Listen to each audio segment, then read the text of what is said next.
The Wind in the Willows by Kenneth Grahame. Chapter 10. The Further Adventures of Toad.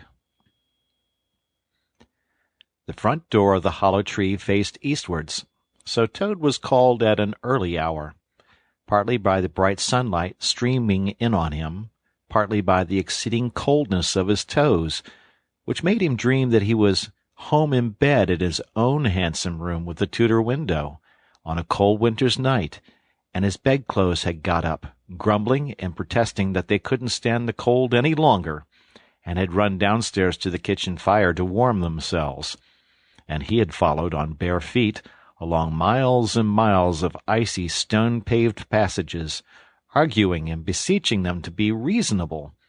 He would probably have been aroused much earlier, had he not slept for some weeks on straw over stone flags, and almost forgotten the friendly feeling of thick blankets pulled well up round the chin. Sitting up, he rubbed his eyes first and his complaining toes next, wondered for a moment where he was, looked round for familiar stone wall and little barred window, then, with a leap of the heart, remembered everything, his escape, his flight, his pursuit, remembered first and best thing of all, that he was free. Free! The word and the thought alone were worth 50 blankets. He was warm from end to end as he thought of the jolly world outside, eagerly waiting for him to make his triumphal entrance, ready to serve him and play up to him, anxious to help him and to keep him company, as it always had been in days of old before misfortune fell upon him. He shook himself and combed the dry leaves out of his hair with his fingers, and his toilette complete, marched forth into the comfortable morning sun, cold but confident, hungry but hopeful, all nervous terrors of yesterday dispelled by rest and sleep and frank and heartening sunshine. He had the world all to himself that early summer morning. The dewy woodland, as he threaded it, was solitary and still. The green fields that succeeded the trees were his own to do with as he liked. The road itself, when he reached it, in that loneliness that was everywhere, seemed, like a stray dog, to be looking anxiously for company. Toad, however, was looking for something that could talk, and tell him clearly which way he ought to go. It is all very well when you have a light heart and a clear conscience and money in your pocket, and nobody scouring the country for you to drag you off to prison again, to follow where the road beckons and points, not caring whither. The practical Toad cared very much indeed, and he could have kicked the road for its helpless silence when every minute was of importance to him. The reserved rustic road was presently joined by a shy little brother in the shape of a canal, which took its hand and ambled along by its side in perfect confidence, but with the same tongue-tied, uncommunicative attitude towards strangers. "Bother them," said Toad to himself. "But anyhow, one thing's clear. They must both be coming from somewhere, and going to somewhere. You can't get over that, Toad, my boy." So he marched on patiently by the water's edge. Round a bend in the canal came plodding a solitary horse, stooping forward as if in anxious thought.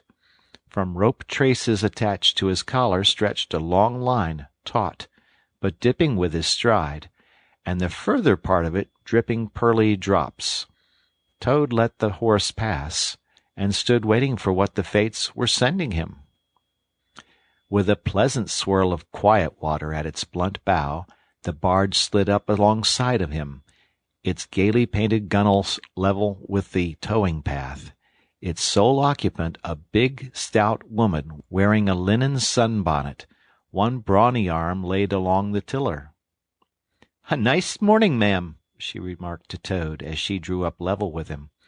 "I dare say it is, ma'am," responded Toad politely as he walked along the tow-path abreast of her. "I dare it is a nice morning to them that's not in sore trouble, like what I am. Here's my married daughter. She sends off to me post-haste to come to her at once. So off I comes. not knowing what may be happening or going to happen, but fearing the worst, as you will understand, ma'am, if you're a mother too. And I've left my business to look after itself. I'm in the washing and laundering line, you must know, ma'am. And I've left my young children to look after themselves, and a more mischievous and troublesome set of young imps doesn't exist, ma'am. And I've lost all my money, and lost my way, and as for what may be happening to my married daughter, why, I don't like to think of it, ma'am." "Where might your married daughter be living, ma'am?" asked the barge woman. "She lives near to the river, ma'am," replied Toad, "close to a fine house called Toad Hall that's somewheres hereabouts in these parts. Perhaps you may have heard of it?" "Toad Hall? Why, I'm going that way myself," replied the barge woman. "This canal joins the river some miles further on, a little above Toad Hall, and then it's an easy walk. You come along in the barge with me, and I'll give you a lift." She steered the barge close to the bank, and Toad, with many humble and grateful acknowledgments, stepped lightly on board and sat down with great satisfaction. "Toad's luck again," thought he. "I always come out on top." "So you're in the washing business, ma'am?" said the barge woman politely, as they glided along. "And a very good business you've got, too, I dare say, if I'm not making too free in saying so." "Finest business in the whole country," said Toad airily. "All the gentry come to me. Wouldn't go to anyone else if they were paid, they know me so well. You see, I understand my work thoroughly, and attend to it all myself. Washing, ironing, clear starching, making up gents' fine shirts for evening wear. Everything's done under my own eye." "But surely you don't do all that work yourself, ma'am?" asked the barge woman respectfully. "Oh, I have girls," said Toad lightly. 20 girls or thereabouts, always at work. But you know what girls are, ma'am. Nasty little hussies, that's what I call them." "So do I," said the barge woman with great heartiness. "But I dare say you set yours to rights, the idle trollops. And are you very fond of washing?" "I love it," said Toad. "I simply dote on it. Never so happy as when I've got both arms in the wash-tub. But then it comes so easy to me. No trouble at all. A real pleasure, I assure you, ma'am." "What a bit of luck meeting you," observed the barge woman thoughtfully. "A regular piece of good fortune for both of us." "Why, what do you mean?" asked Toad nervously. "Well, look at me now," replied the barge woman. "I like washing too, just the same as you do, and for that matter, whether I like it or not, I have got to do all my own, naturally moving about as I do. Now my husband, he's such a fellow for shirking his work and leaving the barge to me, that never a moment do I get for seeing to my own affairs. By rights he ought to be here now, either steering or attending to the horse, though luckily the horse has sense enough to attend to himself. Instead of which, he's gone off with the dog, to see if they can't pick up a rabbit for dinner somewhere. Says he'll catch me up at the next lock. Well, that's as it may be. I don't trust him, once he goes off with that dog, who's worse than he is. But meantime, how am I to get on with my washing?" "Oh, never mind about the washing," said Toad, not liking the subject. "Try and fix your mind on that rabbit. A nice fat young rabbit, I'll be bound. Got any onions?" "I can't fix my mind on anything but my washing," said the barge woman. "And I wonder you could be talking of rabbits with such a joyful prospect before you. There's a heap of things of mine that you'll find in a corner of the cabin. If you'll just take one or two of the most necessary sort, I won't venture to describe them to a lady like you, but you'll recognize them at a glance, and put them through the wash-tub as we go along, why, it'll be a pleasure to you, as you rightly say, and a real help to me. You'll find a tub handy, and soap, and a kettle on the stove, and a bucket to haul up water from the canal with. Then I shall know you're enjoying yourself, instead of sitting here idle, looking at the scenery and yawning your head off." "Here, you let me steer," said Toad, now thoroughly frightened, "and then you can get on with your own washing and your own way. I might spoil your things, or not do 'em as you like. I'm more used to gentlemen's things myself. It's my special line." "Let you steer?" replied the barge-woman, laughing. "It takes some practice to steer a barge properly. Besides, it's dull work, and I want you to be happy. No, you shall do the washing you are so fond of, and I'll stick to the steering that I understand. Don't try and deprive me of the pleasure of giving you a treat." Toad was fairly cornered. He looked for escape this way and that, saw that he was too far from the bank for a flying leap, and sullenly resigned himself to his fate. "If it comes to that," he thought in desperation, "I suppose any fool can wash." He fetched tub, soap, and other necessaries from the cabin, selected a few garments at random, tried to recollect what he had seen in casual glances through laundry windows, and set to. A long half-hour passed, and every minute of it saw Toad getting crosser and crosser. Nothing that he could do to the things seemed to please them or do them good. He tried coaxing, he tried slapping, he tried punching. They smiled back at him out of the tub unconverted, happy in their original sin. Once or twice he looked nervously over his shoulder at the barge-woman, but she appeared to be gazing out in front of her, absorbed in her steering. His back ached badly, and he noticed with dismay that his paws were beginning to get all crinkly. Now Toad was very proud of his paws. He muttered under his breath words that should never pass the lips of either washerwoman or Toads, and lost the soap for the 50th time. A burst of laughter made him straighten himself and look round. The barge-woman was leaning back and laughing unrestrainedly, till the tears ran down her cheeks.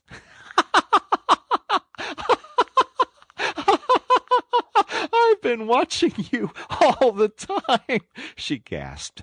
"I thought you must be a humbug all along, from the conceited way you talked. Pretty washerwoman you are.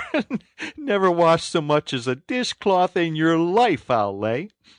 Toad's temper, which had been simmering viciously for some time, now fairly boiled over, and he lost all control of himself. "You common, low, fat barge-woman," he shouted. "Don't you dare to talk to your betters like that. Washerwoman, indeed! I would have you to know that I am a Toad, a very well-known, respected, distinguished Toad. I may be under a bit of a cloud at present, but I will not be laughed at by a barge-woman." The woman moved nearer to him and peered under his bonnet keenly and closely. "Why, so you are!" she cried. "Well, I never! A horrid, nasty, crawly Toad! And in my nice, clean barge, too! Now that is a thing I will not have." She relinquished the tiller for a moment. One big mottled arm shot out and caught Toad by a foreleg, while the other gripped him fast by a hind leg. Then the world turned suddenly upside down. The barge seemed to flit lightly across the sky, the wind whistled in his ears, and Toad found himself flying through the air, revolving rapidly as he went. The water, when he eventually reached it with a loud splash, proved quite cold enough for his taste, though its chill was not sufficient to quell his proud spirit, or slake the heat of his furious temper. He rose to the surface spluttering, and when he had wiped the duckweed out of his eyes, the first thing he saw was the fat barge-woman looking back at him over the stern of the retreating barge and laughing. And he vowed, as he coughed and choked, to be even with her. He struck out for the shore, but the cotton gown greatly impeded his efforts, and when at length he touched land, he found it hard to climb up the steep bank unassisted. He had to take a minute or two's rest to recover his breath. Then, gathering his wet skirts well over his arms, He started to run after the barge as fast as his legs would carry him, wild with indignation, thirsting for revenge. The bargewoman was still laughing when he drew up level with her. "Put yourself through your mangle, washerwoman," she called out, "and iron your face and crimp it, and you'll pass for quite a decent-looking toad." Toad never paused to reply. Solid revenge was what he wanted, not cheap, windy, verbal triumphs, though he had a thing or two in his mind that he would have liked to say. He saw what he wanted ahead of him. Running swiftly on, he overtook the horse, unfastened the tow rope, and cast off, jumped lightly on the horse's back, and urged it to a gallop by kicking it vigorously in the sides. He steered for the open country, abandoning the tow-path, and swinging his steed down a rutty lane. Once he looked back, and saw that the barge had run aground on the other side of the canal, and the bargewoman was gesticulating wildly and shouting, "Stop! Stop! Stop!" "I've heard that sung before," said Toad, laughing, as he continued to spur his steed onward in its wild career. The barge-horse was not capable of any very sustained effort, and its gallop soon subsided into a trot, and its trot into an easy walk. But Toad was quite contented with this, knowing that he at any rate was moving, and the barge was not. He had quite recovered his temper, now that he had done something he thought really clever, and he was satisfied to jog along quietly in the sun, steering his horse along byways and bridle paths, and trying to forget how very long it was since he had had a square meal, till the canal had been left very far behind him. He had travelled some miles, his horse and he was feeling drowsy in the hot sunshine, when the horse stopped, lowered his head, and began to nibble the grass. And Toad, waking up, just saved himself from falling off by an effort. He looked about him, and found he was on a wide common, dotted with patches of gorse and bramble as far as he could see. Near him stood a dingy gypsy caravan, and beside it a man was sitting on a bucket turned upside down, very busy smoking and staring into the wide world. A fire of sticks was burning near by, and over the fire hung an iron pot, and out of that pot came forth bubblings and gurglings, and a vague suggested steaminess. Also smells, warm, rich, and varied smells, that twined and twisted and wreathed themselves at last into one complete, voluptuous, perfect smell that seemed like the very soul of nature taking form and appearing to her children a true goddess, a mother of solace and comfort. Toad now knew well that he had not really been hungry before. What he had felt earlier in the day had been a mere trifling qualm. This was the real thing at last, and no mistake, and it would have to be dealt with speedily, too, or there would be trouble for somebody or something. He looked the gypsy over carefully, wondering vaguely whether it would be easier to fight him or to cajole him. So there he sat, and sniffed, and looked at the gypsy, and the gypsy sat and smoked, and looked at him. Presently the gypsy took his pipe out of his mouth, and remarked in a careless way, "Want to sell that there horse of yours?" Toad was taken completely aback. He did not know that gypsies were very fond of horse-dealing, and never missed an opportunity, and he had not reflected that caravans were always on the move and took a deal of drawing. It had not occurred to him to turn the horse into cash, but the gypsy's suggestion seemed to smooth the way towards the two things he wanted so badly, ready money and a solid breakfast. "What?" he said. "Me sell this beautiful young horse of mine? Oh, no, it's out of the question. Who's going to take the washing home to my customers every week? Besides, I'm too fond of him, and he simply dotes on me." "Try and love a donkey," suggested the gypsy. "Some people do." "You don't seem to see," continued Toad, "that this fine horse of mine is a cut above you altogether. He's a blood horse, he is, partly. Not the part you see, of course, another part. And he's been a prize hackney, too, in his time. That was the time before you knew him, but you can still tell it on him at a glance, if you understand anything about horses. No, it's not to be thought of for a moment. All the same, how much might you be disposed to offer me for this beautiful young horse of mine?" The gypsy looked the horse over, and then he looked Toad over with equal care, and looked at the horse again. "Shillin' a leg," he said briefly, and turned away, continuing to smoke and try to stare the wide world out of countenance. "A shilling a leg!" cried Toad. "If you please, I must take a little time to work that out, and see just what it comes to." He climbed down off his horse, and left it to graze, and sat down by the gypsy and did sums on his fingers, and at last he said, "A shilling a leg? Why, that comes to exactly 4 shillings, and no more. Oh, no, I could not think of accepting 4 shillings for this beautiful young horse of mine." "Well," said the gypsy, "I'll tell you what I will do. I'll make it 5 shillings, and that's 3 and 6pence more than the animal's worth, and that's my last word." Then Toad sat and pondered long and deeply, for he was hungry and quite penniless, and still some way, he knew not how far, from home, and enemies might still be looking for him. To one in such a situation, 5 shillings may very well appear a large sum of money. On the other hand, it did not seem very much to get for a horse.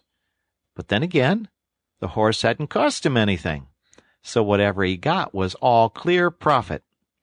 At last he said firmly, "Look here, gypsy, I tell you what we will do, and this is my last word. You shall hand me over 6 shillings and 6pence, cash down, and further, in addition thereto, you shall give me as much breakfast as I can possibly eat, at one sitting, of course, out of that iron pot of yours that keeps sending forth such delicious and exciting smells. In return, I will make over to you my spirited young horse, with all the beautiful harness and trappings that are on him freely thrown in. If that's not good enough for you, say so, and I'll be getting on. I know a man near here who's wanted this horse of mine for years." The gypsy grumbled frightfully, and declared if he did a few more deals of that sort, he'd be ruined. But in the end, he lugged a dirty canvas bag out of the depths of his trouser pocket, and counted out 6 shillings and 6pence into Toad's paw. Then he disappeared into the caravan for an instant, and returned with a large iron plate and a knife, fork, and spoon. He tilted up the pot, and a glorious stream of hot, rich stew gurgled onto the plate.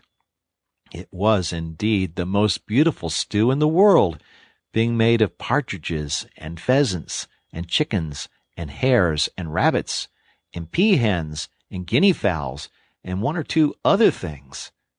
Toad took the plate on his lap, almost crying, and stuffed and stuffed and stuffed, and kept asking for more, and the gypsy never grudged it him. He thought that he had never eaten so good a breakfast in all his life. When Toad had taken as much stew on board as he thought he could possibly hold, he got up and said good-bye to the gypsy, and took an affectionate farewell of the horse. And the gypsy, who knew the riverside well, gave him directions which way to go, and he set forth on his travels again in the best possible spirits. He was indeed a very different Toad from the animal of an hour ago. The sun was shining brightly, his wet clothes were quite dry again, he had money in his pocket once more, he was nearing home and friends and safety, and most and best of all, he had had a substantial meal, hot and nourishing, and felt big and strong and careless and self-confident. As he tramped along gaily, he thought of his adventures and escapes, and how when things seemed at their worst, he'd always managed to find a way out, and his pride and conceit began to swell within him. "Ho, ho!" he said to himself, as he marched along with his chin in the air. "What a clever toad I am! There is surely no animal equal to me for cleverness in the whole world. My enemies shut me up in prison, encircled by sentries, watched night and day by warders. I walk out through them all, by sheer ability coupled with courage. They pursue me with engines and policemen and revolvers. I snap my fingers at them, and vanish laughing into space. I am, unfortunately, thrown into a canal by a woman fat of body and very evil-minded. What of it? I swim ashore, I seize her horse, I ride off in triumph, and I sell the horse for a whole pocketful of money and an excellent breakfast. Ho, ho! I am the Toad, the handsome, the popular, the successful Toad. He got so puffed up with conceit that he made up a song as he walked, in praise of himself, and sang it at the top of his voice, though there was no one to hear it but him. It was perhaps the most conceited song that any animal ever composed. The world has held great heroes, as history books have showed, but never a name to go down to fame compared with that of Toad. The clever man at Oxford know all that there is to be knowed, but they none of them know one half as much as intelligent Mr. Toad. The animals sat in the ark and cried, their tears and torrents flowed. Who was it said, "There's land ahead," encouraging Mr. Toad? The army all saluted as they marched along the road. Was it the King or Kitchener? No, it was Mr. Toad. The Queen and her ladies in waiting sat at the window and sewed. She cried, "Look, who's that handsome man?" They answered, "Mr. Toad." There was a great deal more of the same sort, but too dreadfully conceited to be written down. These are some of the milder verses. He sang as he walked, and he walked as he sang, and got more inflated every minute. But his pride was shortly to have a severe fall. After some miles of country lanes he reached the high road, and as he turned into it and glanced along its white length, he saw approaching him a speck that turned into a dot, and then into a blob, and then into something very familiar. And a double note of warning, only too well known, fell on his delighted ear. "This is something like," said the excited Toad. "This is real life again. This is once more the great world from which I have been missed so long. I will hail them, my brothers of the wheel, and pitch them a yarn of the sort that has been so successful hitherto, and they will give me a lift, of course, and then I will talk to them some more, and perhaps, with luck, it may even end up in my driving up to Toad Hall in a motor car. That will be one in the eye for Badger." He stepped confidently out into the road to hail the motor car, which came along at an easy pace, slowing down as it neared the lane, when suddenly he became very pale. His heart turned to water. His knees shook and yielded under him, and he doubled up and collapsed with a sickening pain in his interior. And well he might, the unhappy animal, for the approaching car was the very one he had stolen out of the yard of the Red Lion Hotel on that fatal day when all his troubles began. And the people in it were the very same people he had sat and watched at luncheon in the coffee-room. He sank down in a shabby, miserable heap in the road, murmuring to himself in his despair, "It's all up! It's all over now! Chains and policemen again! Prison again! Dry bread and water again! Oh, what a fool I've been! What did I want to go strutting about the country for, singing conceited songs, and hailing people in broad day on the high road, instead of hiding till nightfall and slipping home quietly by back ways? Oh, hapless Toad! Oh, ill-fated animal!" The terrible motor-car drew slowly nearer and nearer, till at last he heard it stop just short of him. Two gentlemen got out and walked round the trembling heap of crumpled misery lying in the road, and one of them said, "Oh dear, this is very sad. Here is a poor old thing, a washerwoman apparently, who has fainted in the road. Perhaps she is overcome by the heat, poor creature. Possibly she has not had any food today. Let us lift her into the car and take her to the nearest village, where doubtless she has friends." They tenderly lifted Toad into the motor car and propped him up with soft cushions and proceeded on their way. When Toad heard them talk in so kind and sympathetic a way, he knew that he was not recognized, and his courage began to revive, and he cautiously opened first one eye and then the other. "Look," said one of the gentlemen, "she's feeling better already. The fresh air is doing her good. How do you feel now, ma'am?" "Thank you kindly, sir," said Toad in a feeble voice. "I'm feeling a great deal better." "That's right," said the gentleman. "Now keep quite still, and above all, don't try to talk." "I won't," said Toad. "I was only thinking if I might sit on the front seat there, beside the driver, where I could get the fresh air full in my face, I should soon be all right again." "What a very sensible woman," said the gentleman. "Of course you shall." So they carefully helped Toad into the front seat beside the driver, and on they went again. Toad was almost beside himself by now.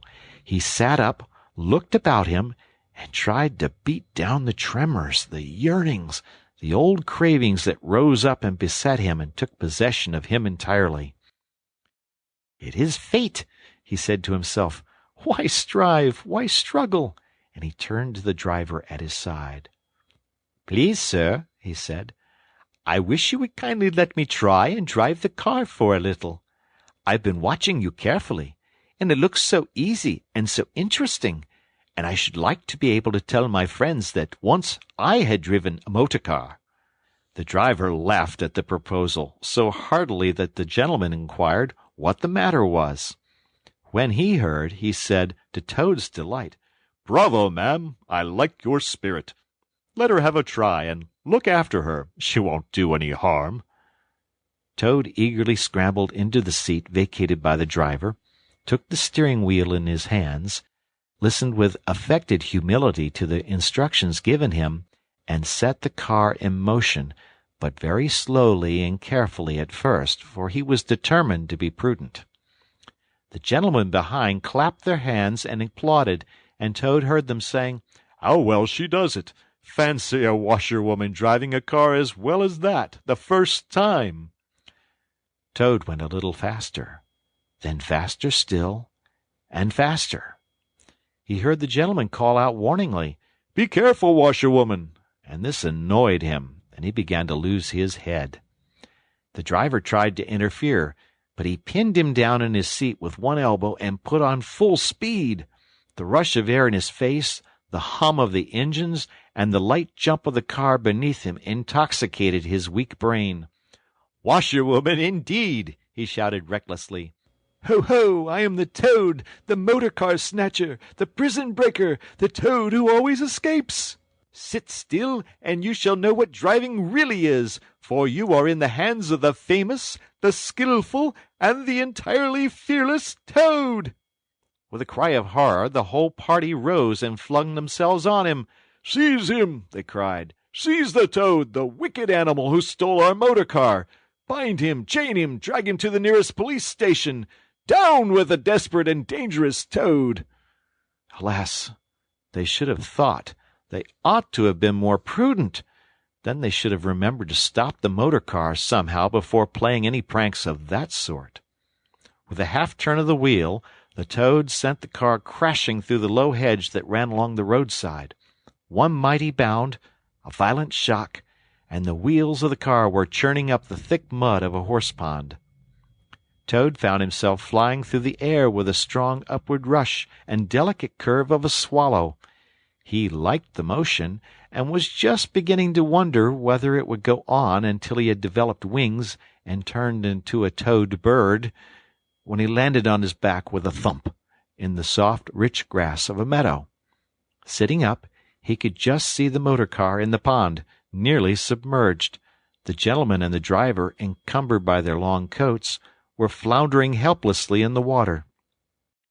He picked himself up rapidly and set off running across country as hard as he could, scrambling through hedges, jumping ditches, pounding across fields, till he was breathless and weary and had to settle down into an easy walk. When he had recovered his breath somewhat and was able to think calmly, he began to giggle, and from giggling he took to laughing, and he laughed till he had to sit down under a hedge. He cried, in ecstasies of self-admiration. Toad again! Toad, as usual, comes out on top. Who was it got them to give him a lift? Who managed to get on the front seat for the sake of fresh air? Who persuaded them into letting him see if he could drive? Who landed them all in a horse pond? Who escaped flying gaily and unscathed through the air, leaving the narrow-minded, grudging, timid excursionists in the mud where they rightly should be? Why, Toad, of course. Clever Toad. Great Toad. Good Toad.